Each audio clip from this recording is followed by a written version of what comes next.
prayer is a trap, not because the sacred is false, not because devotion is weak, but because the way you were taught to reach for the divine may be the very thing keeping it far away.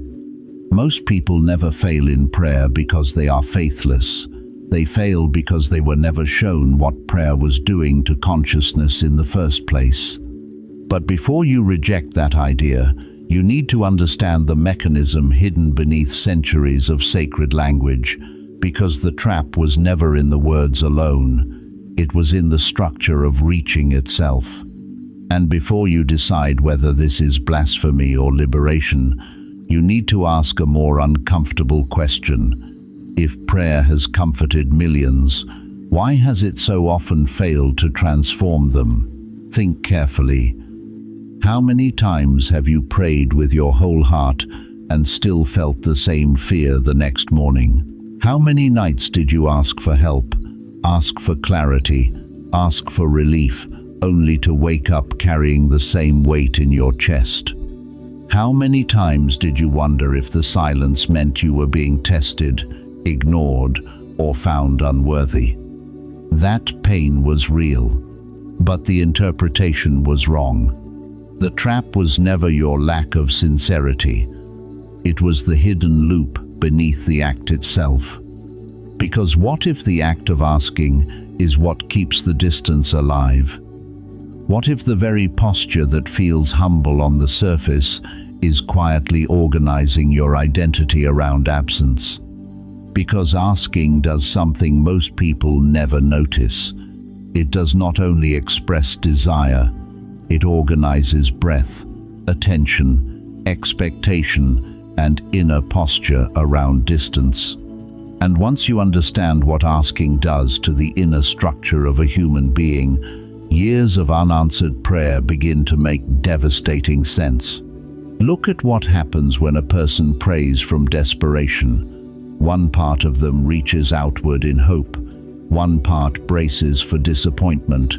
One part tries to sound faithful. One part hides its doubt.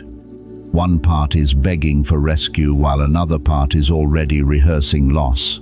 This is the pain almost no one names clearly enough. Traditional prayer, especially when born from fear, often splits the self. It fractures the field of consciousness. It creates an internal division between the one who seeks and the thing being sought. That is not union. That is fragmentation dressed in sacred language. And if the source is truly what the ancients claimed, not a personality in the sky, but the ground of unity itself, then fragmentation was never going to be the language it answered. Which raises the question almost no one asks clearly enough.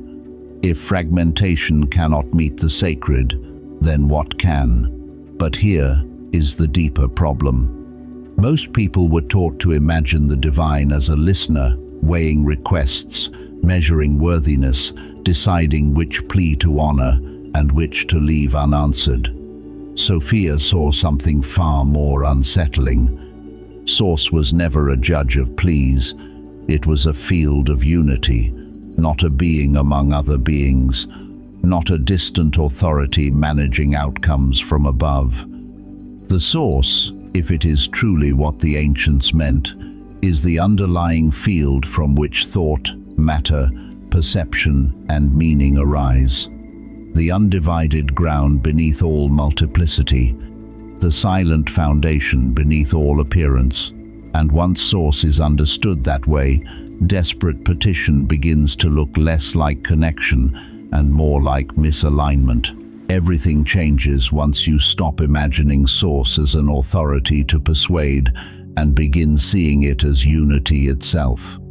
Because unity is not moved by begging, it is met through likeness. This is the law almost no one names cleanly. Source is not persuaded by the theater of lack. It is met through resonance. Fragmentation cannot enter unity as fragmentation. It must first become coherent enough to receive what was always present. That is why the answer was never louder prayer. It was coherence. It was wholeness. It was alignment. Asking reinforces lack.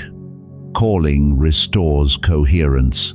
That is the distinction. That is the hidden mechanism. To ask is to reach from separation. To call is to stand from alignment. Asking says, I do not have. Calling says, I am available. Asking says, what I need is somewhere else. Calling says, I stop dividing myself from what is already present, but do not reduce this to vocabulary. The difference is not semantic, it is physiological, energetic, structural. Asking reaches outward from a divided self. Calling gathers the self back into one signal. And the reason this distinction matters is not poetic. It changes the entire inner architecture from which your connection arises. Sophia understood this, not as theology, not as metaphor, as mechanics. She did not approach the sacred as a story to admire, but as a structure to decode. She belonged to a stream of knowing that treated spiritual language as coded instruction rather than devotional ornament. What later traditions mythologized, she read as method. What others turned into story, she understood as practice. She saw that what people called prayer often preserved distance because it taught the soul to reach from fracture. And she saw something even more dangerous to the old systems. The sacred was not a throne to beg before, but a field to become coherent with. That discovery changed everything. Because once the divine is understood as a field of unity rather than an external authority, the entire architecture of mediated spirituality begins to shake.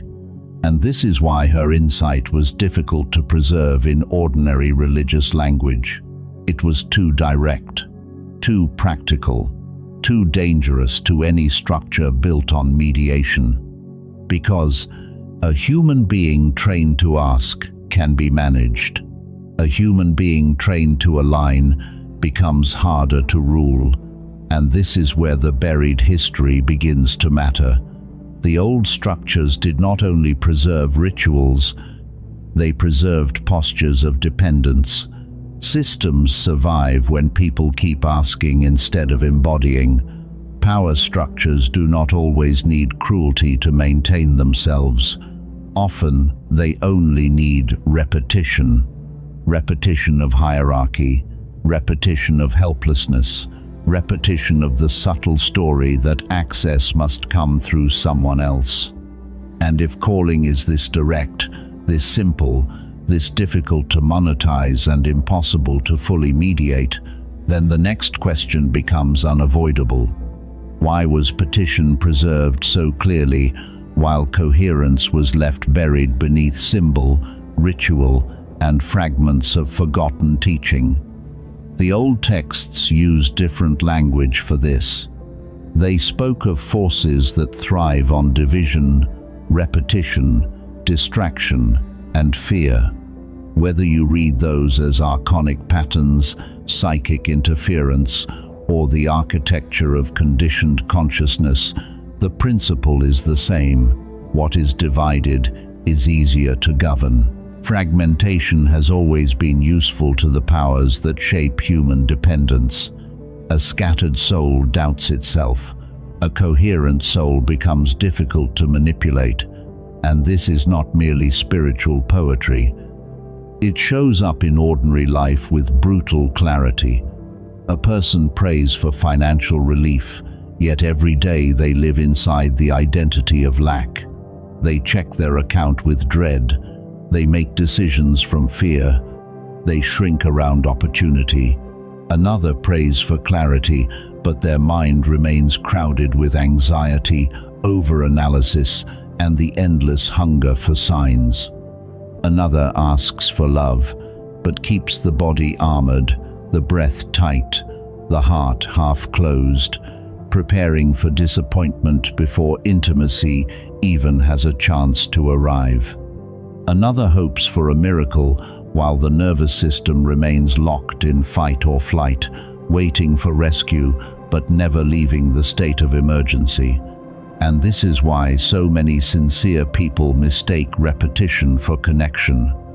They keep sending words upward while the body keeps rehearsing the same state below. The prayer changes its wording, the identity does not. The tragedy is not that these people lacked sincerity. It is that the inner state from which they prayed was never transformed. And Source does not answer language first. It answers condition. Here is the science-flavored truth hidden inside the ancient language.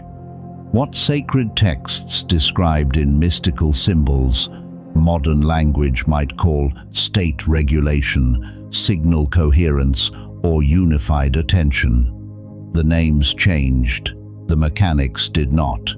Panic fragments. Coherence gathers, and only what is gathered can receive without distortion. The ancients did not need laboratory terms to understand what repeated desperation does to the inner field. They saw it directly. A divided vessel cannot hold a unified signal. When you ask from fear, the body does not become coherent just because the words sound holy. The shoulders tighten, the breath shortens, the nervous system stays vigilant.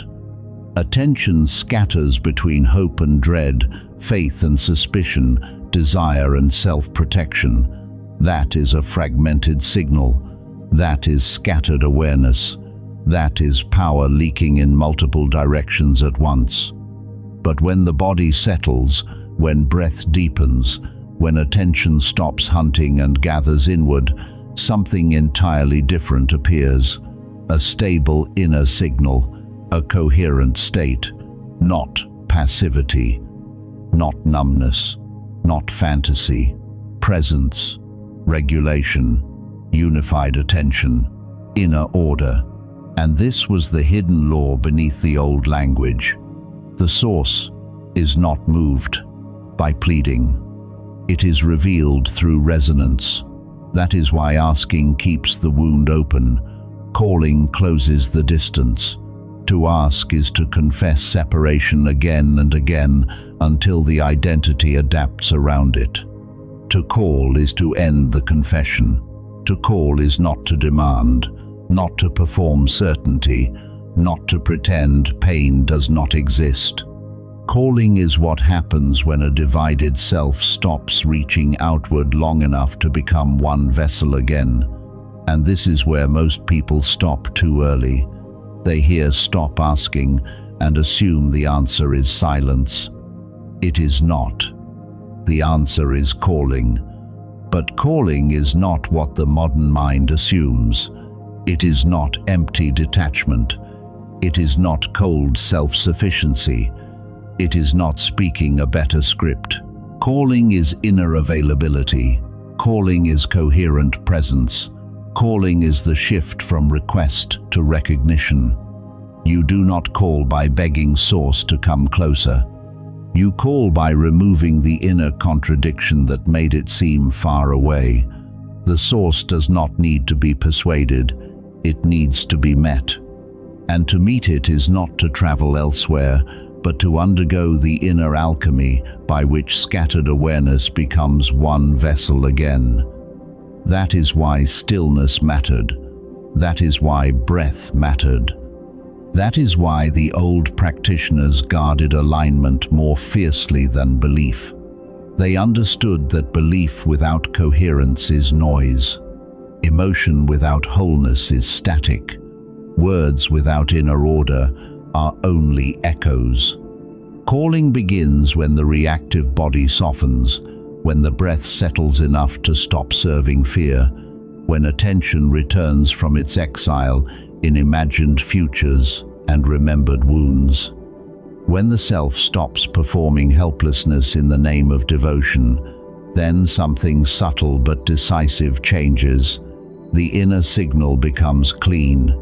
The field becomes receptive. Awareness stops leaking into distance. And from there, Connection is no longer a hope. It becomes a condition. This is why silence has often answered you more deeply than prayer ever did. Think about the real moments of insight in your life. The real moments of peace.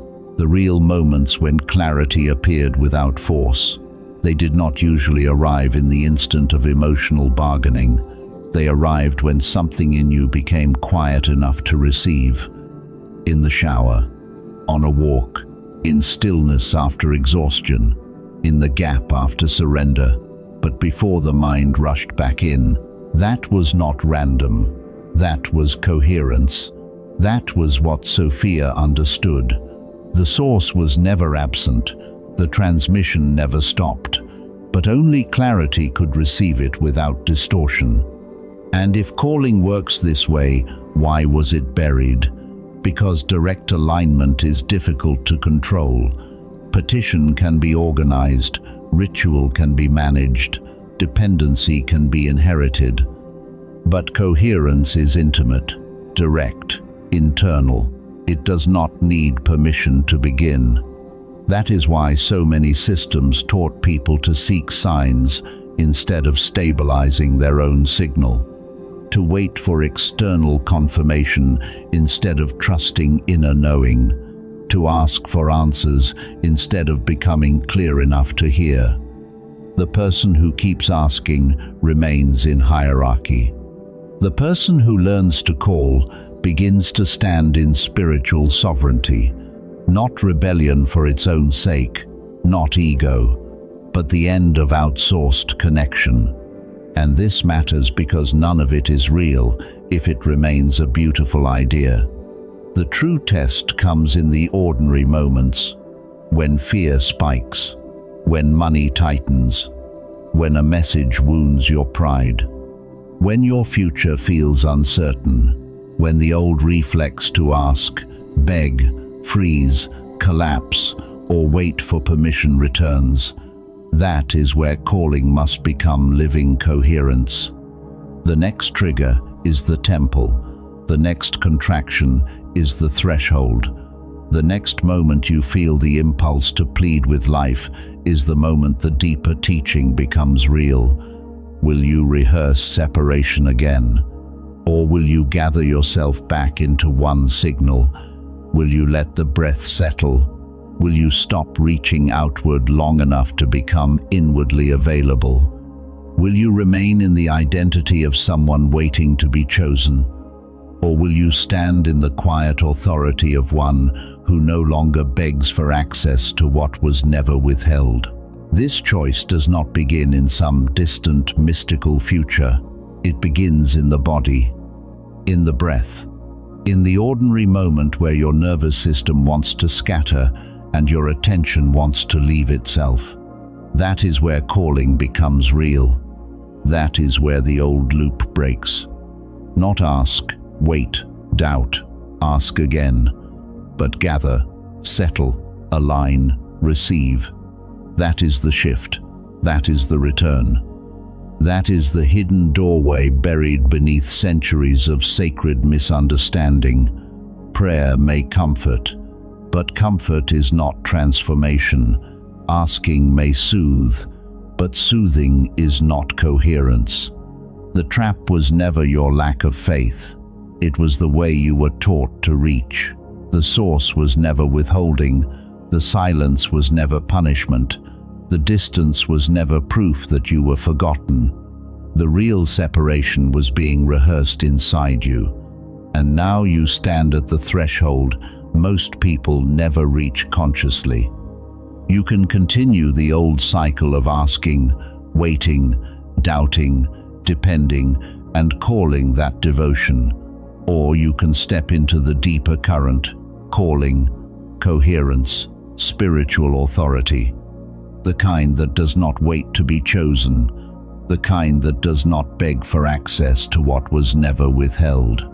The kind that remembers the sacred not as an external power to negotiate with, but as the living ground you were meant to stand in directly. That is spiritual sovereignty. If this landed in you like something remembered rather than merely heard, Mark the moment. Comment this. I choose alignment, choose alignment, choose alignment.